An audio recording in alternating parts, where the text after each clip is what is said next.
ఏదైనా సరే ఢిల్లీకి సంబంధించి చూడాల్సినటువంటిది ఆ పరిస్థితి ఎందుకు వస్తుంది అంటే ఓపెన్ సీక్రెట్. వాతావరణ పరంగా అక్కడ ఎంత చించుకున్నా సరే హర్యానా పంజాబ్లో ప్రతి ఇంటి దగ్గర నుంచి గడ్డి తీసుకెళ్ళి ప్రభుత్వమే కొని ప్రభుత్వమే ఏ గేదెల శాలలో ఆవుల శాలలో పెట్టి పోషిస్తే తప్ప ఆ గడ్డిని అలాగే ఉంచేస్తారు వాళ్ళు. లేదా ప్రభుత్వం ఏదన్నా మిషన్లు ఇచ్చి ఆ గడ్డిని అంతా ముక్కలుగా చేసి దాన్ని ఏ ఇంధనంగానో చేసి ఏ బయో ఇంధనం కిందనో మార్చుకుంటే తప్పించి వాళ్ళు అలా తగలబెడతానే ఉంటారు. వాళ్ళు తగలబెట్టినంతసేపు ఆ పొగ అంతా ఢిల్లీకి వస్తూనే ఉంటుంది. ఆ పొగ వచ్చినంతసేపు ఢిల్లీకి కాలుష్యం అట్లాగే ఉంటుంది. ఇప్పటికైనా కాలుష్యం పోవాలంటే అవి చేయాలి, ఆ రాష్ట్రాల్లో చేయాలి. అది ఢిల్లీ ప్రభుత్వం చేయలేదు.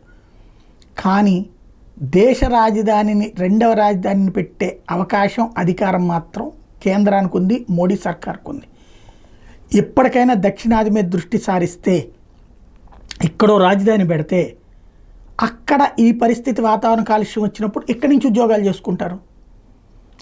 ఇక్కడ పని పూర్తయిపోయాక అక్కడ చేసుకోవచ్చు. ఎండాకాలం అక్కడ చేసుకోండి, ఎండాకాలము తర్వాతన ఎండాకాలం వరకు అక్కడ చేసుకుని వర్షాకాలము చలికాలం ఇక్కడ చేసుకుంటే సరిపోతుంది.